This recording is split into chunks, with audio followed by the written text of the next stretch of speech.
बातचीत करने के लिए हमारे साथ मौजूद हैं संघ के अखिल भारतीय प्रचार प्रमुख सुनील अंबेकर जी। सुनील जी, पिछली बार जब लहर आई थी तो स्वयंसेवक सड़कों पर दिखाई दे रहे थे, भोजन बांटते हुए, काढ़ा देते हुए, मेडिसिन देते हुए, लोगों को घर पहुंचाते हुए। लेकिन इस बार की जो लहर है पिछली बार से ज़्यादा खतरनाक है, लोगों की ज़्यादा जाने गई हैं, बड़ी संख्या में इफेक्टिव हुए लोग। लेकिन संघ जो पिछली बार की तुलना में देखें तो इस बार नहीं कहीं दिखाई दे रहा। ऐसा नहीं, संघ तो हमेशा पहली लहर में जैसा काम किया वैसा ही काम इस लहर में भी कर रहा है। इस बार की आवश्यकताएं कुछ अलग थी, जिसमें ऑक्सीजन है, हॉस्पिटल ओरिएंटेड आवश्यकताएं ज़्यादा थी और इसलिए वो काम का तरीका अलग था। सरकारी अस्पतालों में लोगों को सहायता करने का काम किया और ऑक्सीजन ये महत्वपूर्ण था, इसलिए आइसोलेशन सेंटर ऑक्सीजन की व्यवस्था होने के बाद शुरू किए हैं।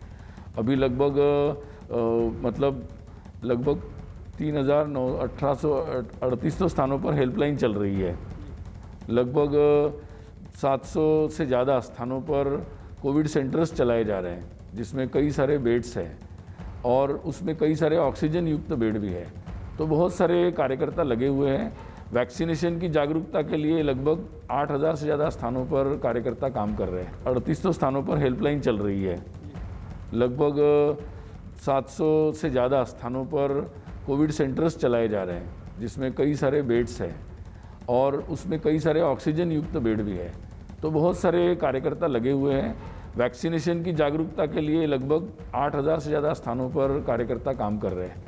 तो बहुत सारी ऐसी काम लगातार चल रहे हैं और संघ के स्वयंसेवक बराबरी से। पिछले बार लोग माइग्रेट कर रहे थे तो लोग रास्ते पर थे, भोजन की आवश्यकता ज़्यादा थी। इस समय वो आवश्यकताएं कम है क्योंकि हमने वो व्यवस्थाएं समाज में बनी हैं, इसलिए वो काम भी चल रहा है। कई लोगों को हेल्पलाइन में जो लोग हैं उनके लिए काम कर रहे हैं, लेकिन मुख्यतः ये काम हो रहा है।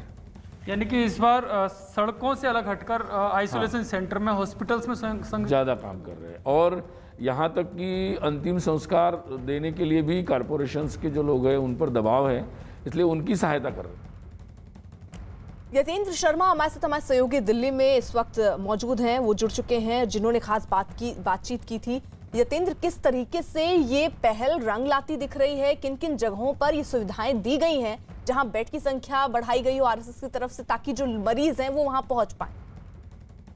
देखिए, बिल्कुल अगर बात करें, क्योंकि कोरोना की दूसरी लहर में जो स्वास्थ्य सेवाएं चरमराती हुई नजर आई, तो ऐसे में एक बार फिर से आरएसएस ने मोर्चा संभाला था। पिछली लहर में भी हमने देखा था कि आरएसएस के स्वयंसेवक किस तरह से सड़कों पर काम करते हुए दिखाई दिए, लेकिन इस बार सड़कों से ज़्यादा hospital, Covid centre, isolation centre की जरूरत ज़्यादा थी।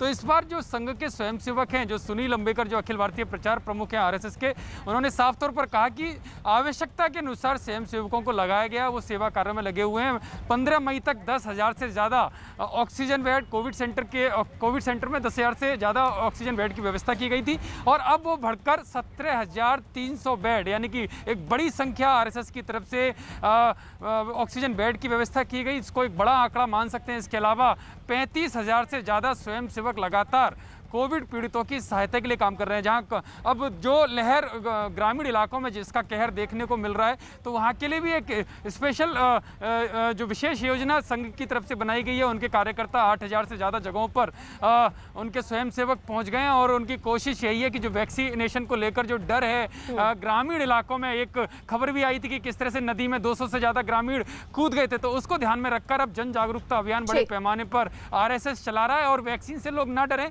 वैक्सीन लगवाएं, इसको लेकर एक विशेष पहल भी आरएसएस ने शुरू की है। जी यतेंद्र, रहिए जरा सा। टूल किट मामले में आरएसएस ने भी कांग्रेस पर निशाना साधा। आरएसएस नेता सुनील अंबेडकर ने न्यूज़ 18 से बातचीत में इस मुद्दे पर बात करते हुए कहा कि टूल किट देश में अच्छी चीजों को बदनाम करने के लिए बनाई गई थी।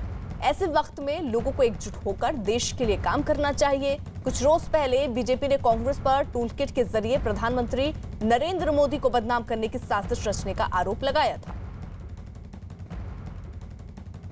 आरोप तो ये लग रहा है, वो टूल किट भी इसमें आ रही है कि कुंभ एक बड़ा कारण है।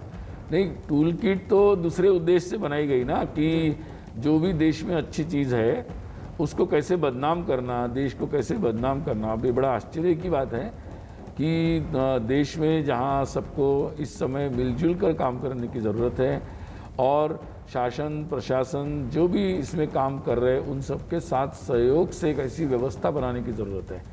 मैं तो आप लोगों के माध्यम से यही कहूँगा सबको कि 365 दिन राजनीति कर सकते हैं, लेकिन ये ऐसे दिन है कि जिस समय मुझे लगता है कि सबको एकजुट यानी कि एक होकर, साजिश है पूरी कुंभ को बदनाम करने की टूल किट के माध्यम। मैं कहूँगा कि एकजुट होकर सबको काम करने की ज़रूरत है। अभी इन सब विषयों पर चर्चा मुझे लगता महत्वपूर्ण नहीं है। अभी चर्चा महत्वपूर्ण है कि हम लोग अपने कोरोना से लोगों को कैसे मुक्ति दे सकें, इसी पर हम कॉन्सेंट्रेट करें। यतेंद्र, यहाँ पर जब कांग्रेस को लेकर आपने सवाल पूछा तो उन्होंने जवाब दिया कि किस तरीके से वो टूल किट बना रहे हैं, जिसका आरोप बीजेपी लगा रही है। बाकायदा उन्होंने कुंभ के जो सवाल आपने पूछा उस पर भी जवाब दिया और कहा ऐसे वक्त पर राजनीति नहीं करनी चाहिए, सबको एकजुट होना चाहिए। बिल्कुल, सुनील अंबेकर ने साफ तौर पर बोला कि कुंभ को लेकर जो टूल किट के माध्यम से जो फैलाया जा रहा है वो राजनीति है सरासर, क्योंकि जहां तक कुंभ की बात है तो वो अप्रैल में ही उसको समाप्त करने की घोषणा कर दी गई थी और कुंभ के बाद कोरोना फैला या नहीं फैला ये विश्लेषण का विषय हो सकता है। लेकिन जहाँ तक टूल किट की बात है तो जो देश में अच्छे काम चल रहे हैं, जो अच्छी चीज़ें हो रही हैं, उसको बदनाम करने के लिए, देश को बदनाम करने के लिए ये टूल किट बनाई गई है। ये आरोप अखिल भारतीय प्रचार प्रमुख सुनील अंबेकर ने लगाया। उनका साफ तौर पर कहना है कि राजनीतिक दलों को करनी चाहिए, 365 दिन करें, लेकिन इस वक्त देश को एकजुट होने की जरूरत है, क्योंकि कोरोना का जो माहौल है, जो आम लोग प्रभावित हैं, ऐसे में राजनीति करने का समय नहीं है। ऐसे में एकजुट होकर स्वास्थ्य सेवाओं को जो स्टाफ लगा हुआ है, जो कोरोना पीड़ित हैं, उनके साथ कंधे से कंधा मिलाकर चलने की जरूरत है और ऐसे में पूरे देश को एकजुट होना चाहिए। ये सुनील अंबेकर ने साफ तौर पर कहा। जी रहिए आप जरा साथ। उधर